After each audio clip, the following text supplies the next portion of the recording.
Hello and welcome. You're watching FYI. I'm Sonal Mehrotra Kapoor. Now, electric vehicles, they're said to be the next big revolution. But I have often considered how to really get started. I'm sure so have you. So many things to factor, not just the cost of the vehicle, but insurance, how much does it cost eventually, maintenance, etc., etc. So we thought, let's do a price and several other bases of comparison of a petrol and a diesel vehicle versus an EV. And we'll try and see what are the pros, what are the cons, and perhaps help you come to a decision on what is the right way to move forward. Is India ready for the EV revolution just yet? And should you and I be getting on that bandwagon? All right, so all you need to know about the EV revolution, let's get started.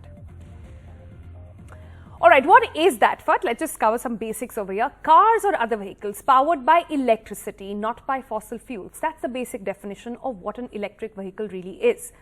And now let's look at the pros and cons. We'll start with the pros first. Well, there are several tax benefits when it comes to electric vehicles. There is zero or little tailpipe emission altogether.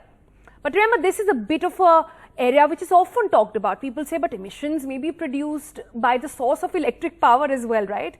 Well, to that, the answer is that higher ambient pollution due to fossil fuel cars is the real cause. Example, just try and imagine yourself standing at a parking lot. The emissions that you get there versus of fossil fuel cars versus what you get at electric is a totally different ball game altogether. Imagine being stuck in traffic for hours and the air that you are breathing in at that point as well. And air pollution, such a core issue to all of us right now, and one that is impacting directly life of our future generation as well. Talking about that, air pollution in outdoor environment, huge plus when it comes to EVs. They are safe to drive, they have low center of gravity, more stable in case of a collision as well. And there is, of course, the big wow there is reduced noise pollution as well. I was described as one of the EV owners, a recent convert, saying that I don't even get to know when the car is actually on. It is so quiet and smooth. But having said that, there are cons on the other side as well when it comes to electric vehicles. Recharge points, everybody knows by now. Can I take it on a highway? Where will I get it? What if I get stuck in traffic for very long? This is something we'll explore with our panel as well. But other cons at this time. Initial investment is quite steep compared to a fossil fuel vehicle as well. Not that electricity is free, remember, so there is a charge that comes in there. Not suitable for cities facing shortage of power. Reality of India. There are fewer choices, they are expanding, but then still there are fewer choices, and some governments do not provide subsidies at all at this point. So, having considered the pros and cons, looking at the environment right now, if you are one of those thinking about still going EV, what are the things to consider? Number one, the fossil fuel vehicles, their service cost increases significantly over the years. So be mindful about that while doing that comparison. Also, the fossil fuel vehicles, the fuel efficiency tends to decrease over the years. And also these vehicles tend to be less cost efficient as they get older. As they keep saying, it's a bad investment really. There is a depreciating cost that happens the minute you take it out on the road. And then what about on the electric side? What are the things to consider? Well, EV has higher initial cost than fossil fuel vehicles, but the two-wheeler segment now is becoming even more affordable. Ola, they're a huge example, and they're taking a leap in that segment. EVs also have higher insurance cost, however. But let's look at this in detail. Let's look at the price game, how that pans out. We'll look at two-wheelers first. Okay, and we've taken cars both in the petrol and diesel or the fossil fuel segment and the EVs, and in the same segment we've done a price comparison. Honda Activa, for example, the highest selling over there, 6G. It costs between 6980 to about 7825. Compared to in the same range, if you look at the Hero Electric two-wheeler there, it costs about 63. A Hero Splendor BS6, that costs about 63,000, but an Arthur there will cost, look at that price over there, 1,44,500. Huge price up in that sector. And what about cars? Well, a Maruti Swift will cost roughly about 5.73 lakh onwards, but a Tata Nexon EV, well, look at that cost over there, 13,99,000. Creta, one of the highest sellings at this point. Over 10 lakh, between the range of 10 to 18 lakh over there. But a Hyundai, same company in the Kona, and their electric vehicle there will cost you over 23 lakh. That's the basic price. Let's talk about insurance. And we've looked at a 5-year insurance cost, estimated there. A two-wheeler, a Honda Activa again, will be about 4,000, whereas the Hero Electric over there will be about 7,000. Again, a Hero Splendor will be about 4,250, while the electric there will be about 9,000. Much higher cost of insurance as well. Cars there, let's look at that. Maruti Suzuki Swift about 19,000, but the electric version will be 30,550. Creta would be around 22,000, but the Hyundai Kona, the electric version, is 51,000. Let's look at price per kilometer. Okay, and then the two-wheelers, Honda Activa will be about 1.9 rupees, but the electric version will be about 0.2 rupees. Now, this is a segment where EVs score way more than anybody else really. A Hero Splendor will be 1.2, while the Ather will be 0.43. Cars, and this will really blow your mind, Maruti Suzuki Swift 4.8, while the Tata Nexon EV is 0.96. Creta 5.8, while the Hyundai Electric is 0.8. This is assuming that we've done the price per litre of petrol being 100 and the power at this point being 10. So this is obviously the game changer. But is it really feasible? Is this the right time to get on this bandwagon, like I said? Well, let's take that up with our guest right now. Joining us on the program is Samarth Kulkar. He is from BeLive, which is India's first electric vehicle experience platform.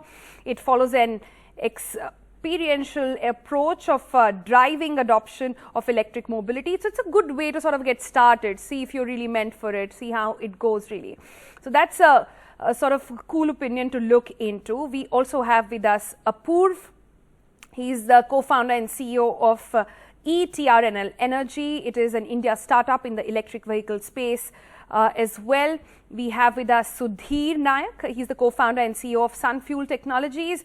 The company aims at accelerating the electric vehicle movement by providing seamless, simple, free charging experience. Lots of questions coming for you over there, Sudhir. And also in a little while, we'll be joined by NDTV's very own Siddharth Vinayak Bhatankar, and he'll really give us an overview on how to look at this space as well. Let me first start with Sudhir there. Sudhir, the first question that people have in mind when they're buying a car, I don't know if millennials are still buying cars or if they're only wanting to buy EVs anymore, but if they are going into this space of buying cars, the first question is, where will I charge? Will it last? Is this going to be just a second car that I have that I use for little runs, and I'll definitely need another petrol or a diesel going with it because I can't depend on it? This is a COVID world where people are not taking flights so much but doing a lot of road trips. Is this something I can't depend on it? Because, you know, decision making and priorities have changed in the pandemic as well. How do you answer those questions? So thank you very much for inviting me, first of all. And in order to just set the context, I want to use two terms here: electric thinking versus gasoline thinking. Now, gasoline thinking is the old thinking, which says that the customer will go to a particular premises when they need to refuel their car. For example, if you exhaust fuel in your car today, it's you who drives to a premises which you today call a petrol pump, and you refuel yourself. Electric thinking, on the other hand, is exactly the opposite of it. It says that electricity is everywhere, and hence charging needs to go where the parking is. And you would charge when you are parked for some other reason. And the biggest reason of all is sleeping. When you are sleeping overnight at your place, that's where you will have a level 2 charger in your stealth parking or in your garage. And overnight you will charge, and boom, next morning you have 300 odd kilometers of range, which is enough for your intracity, all your intracity travel, more than enough for your intracity travel. And even in India, where the average distance between two cities is about 140 kilometers as compared to about 400 miles in the US. That range itself stands you in good stead. So charging infrastructure, while I am in that business, and I shouldn't be saying it, but it is overrated. And you can buy an electric car as of yesterday, start using it, and every morning start with 350 kilometers of range without any visit to a petrol pump whatsoever. Now, about traveling outside the city, well, that is today a problem, and that's the problem we are solving with Sunfuel Electric today, that of highway charging as well as destination charging. You will see more and more of those coming in future. However, as I mentioned to you, the average distance between Indian cities is about 140 kilometers. I think 90% of all car buyers in that segment, maybe 50 lakhs and above, where Tata Nexon and above EVs are available, should go for electric without thinking much. All right. So Sudhir is clearly batting in for that. Siddharth, let me bring you in the conversation. We're obviously looking at a very basic level of how people wanting to, I mean, the sentiment that I get from consumers, people around me also is everybody's thinking, yeah, this is the right way to go. But is it really feasible? Can we put our money where our mouth is at this point? And the consideration here is that the cost, the initial cost that you bear on it is quite high. How do you approach that? Right, Sonal, good evening. And, you're right, because I think the one thing we have to recognize is that for everybody who talks about this being, an environmental or a green push, from a consumer's point of view, it's just got to make sense. The math has to add up. And so from that perspective, you're right. The upfront cost of buying an electric vehicle today, especially a car, is pretty high. Even on the bike side, of course, it is higher than buying the conventional ICE version. But even though you looked at the mathematics of, the actual cost of owning, let's not forget that right now we are looking at a scenario where fuel prices are only going north. The whole thing comes down to usage patterns. I agree with Sudhir that really on your daily usage, you won't find this to be at all inconvenient because of your scope of operation.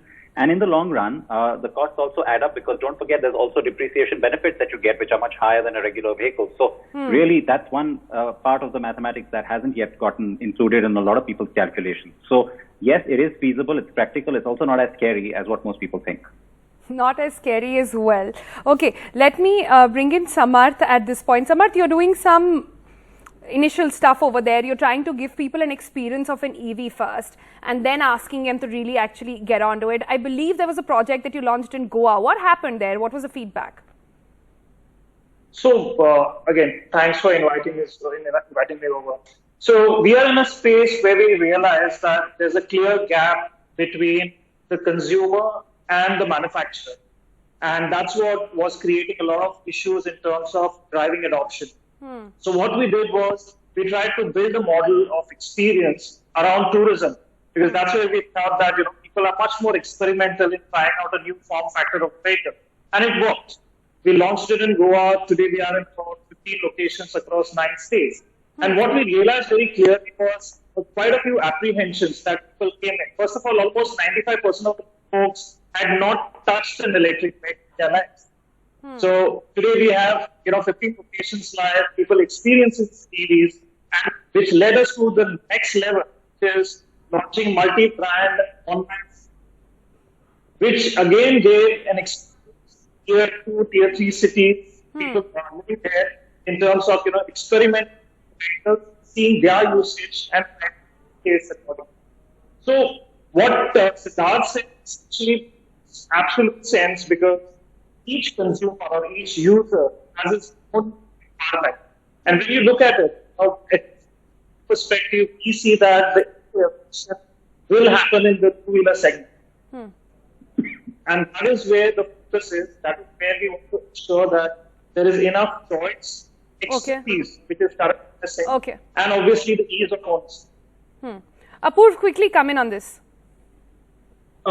So there are a few points that we are not even looking at so far. I mean, we are looking at cost. We are looking at the cost of ownership over life, which means, I mean, we talked about depreciation, we talked about the experience. Adding one point on the experience part, something that people don't realize about electric vehicles, it's not just about the numbers. For people who spend a lot of time in vehicles, traveling 15-20 kilometers to office and back, the sheer experience of sitting in an electric can make a huge difference to the way you spend your day. How so? You don't have You don't have any kind of vibrations. It's an absolutely smooth ride. You go in a very quiet ride. Say, for example, you're traveling in your car and it's electric. No sound, no vibrations, no, you have an absolutely comfortable ride. And then in an hour of a car ride and you're at your office feeling absolutely fresh. You leave your office, you come back, you don't feel like, oh, I had a very stressful day. You had a very nice ride, and it's something to do with the experience. It's a little difficult. We're talking about the experience, but frankly, for somebody like me who's looking at an EV right now, very excited about the segment, that's my biggest nightmare. That I'm going to be stuck on a highway in a mad traffic jam and I will be out of power. That is the biggest nightmare one has. I want Siddharth to take that, please. Yeah, I've been smiling because I get it. That's what the apprehension really is. So let me tell you, for everybody who does convert and does go and buy an EV, they'll suddenly be, diametrically opposite on their view of or the apprehension that they had before they made the purchase. The reason is, going back to what Sudhir said, right? Like, think about what your actual usage is. Very rarely will you have a situation where you will be threatening that, juice running out situation on a road. Why is that? Because firstly, you would be making sure, it's like your phone, right? When you have to have Zoom meetings, calls, etc., you're going to make sure there's enough power before you face the day. You're going to do the same with your car. It's about getting used to that. You let it charge overnight. You don't have to charge it every day. You're not driving, maybe even if you're driving 50, 60, 70 kilometers every day. Even so, you've got more than enough to deal with bad traffic jams, full AC usage in the hottest sort of temperature. In the event that you are threatened and, things are getting really dire, well, that's where the network kicks in. That's where, you will have onboard analytics and apps and there's enough AI on all these vehicles to be able to guide you to the nearest dealership or to the nearest charging point. And when you get there, by the way, it's not like you have to spend hours there. You just spend a few minutes, 15, 20 minutes there. The whole idea is just get enough juice to get home. So is that ideal? No, it's not. But people said the same about CNG. And frankly, you could run out of petrol too, right? So it's about mindset, it's about usage patterns, and it's just about regularizing this in your routine. I know I sound like I'm trying to sort of sell some Kool-Aid here, but really it comes down to the usage. Once you get into that pattern, it's like smartphones versus the previous old phones. They used to last a lot longer. We got used to charging our smartphones more often, didn't we? Okay, let us soak that in. Let's slip into a very short break. We'll come back to the discussion on the other side.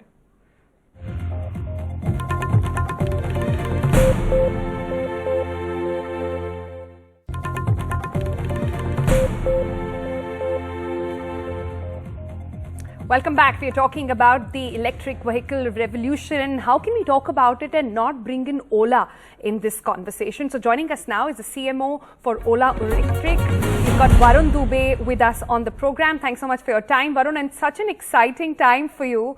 We've been looking at all the commercials so far, the colors, the look in it, all seems to be really on point. And we keep talking about how this is the next revolution, but when you look at Ola, you feel like the time is now, right? But there are concerns about charging, etc. So just give us your view on how the space is looking. Absolutely. Thanks for having me on the show. It's great to be here. I think it's very exciting times for India and it's very exciting times for Ola. As you rightly said, I don't think electric or EVs are the future. I think they're the here and now, they're the present. We're going to announce all details about our products on Sunday at 2 p.m. So, people will get to know more. But there has been tremendous excitement. We've had reservations open a few weeks ago, and day one we saw more than 1 lakh reservations happen. But to your other point on, what are some of the concerns that consumers have had? I think some of them have been quite valid, right? The products really haven't had the right quality. There have been concerns around charging. There have been concerns around how the range is going to be. There have been concerns around performance. There's been concerns around price. So the Indian consumer has been ready for a high quality product for a while. The product has not existed. That's what we are solving with our Ola scooter. It has the best technology, it has the best design, it has the best performance. And, we are going to price it aggressively so that as many people as possible can get it. And of course, we're going to announce much more on our launch event on Sunday. All right. So Independence Day announcement, we're all looking for it. You did mention, and I've been reading up as well, about the 1 lakh bookings that you got in the first 24 hours as well. Can you break down the demographics for us? Who are these people? What kind of people are actually hooking on to this? Absolutely. I think it's absolutely everybody. The bookings have come from more than 1,000 cities and towns and taluks across India. So, we believe very strongly that India is ready for EV, the consumer is ready for EV. They're just waiting for the right product, and that's 2 days away. So it's everybody. It's across the board. It cuts across demographics. It cuts across geography. You mean it's not just metros right now? You're saying it's smaller towns as well? It's not just metros at all. It is across India. It's more than 1,000 cities, towns, and taluks, like I was saying. That's what we've seen, and it continues to grow. It continues to grow. So there is tremendous excitement. Customers are asking us every day about more details. We're going to reveal some of those in the next couple of days. Okay, waiting for that. You don't want to talk more about price, I understand, but we just did a price comparison over there, looking at two-wheelers as well. Unlike cars, there seems to be a little more, sort of competitive pricing over there. Can you hint at, is it something that we have looked at earlier, or could you give us an idea about how much it is going to be? Well, we're gonna, make sure that we try our best to make this available to as many people as possible. That's one of the reasons why we set up the Future Factory at, this giant scale of 10 million units a year that it'll have by the time it's fully set up next year. And that allows us to leverage tremendous economies of scale and, bring a price to consumers that will be very aggressive so that many people can get it. I don't want to talk more about it now. I want to leave a little bit for the launch event also. All right, talk to you post the launch then. Thanks so much for your time, Varun, and good luck. Thanks for having us on the show. Take care. All right, that's all we could pack in this episode of FYI. We'll see you again tomorrow. But this is such an interesting space, and we'll be exploring more of this on FYI. So catch you then. Bye for now.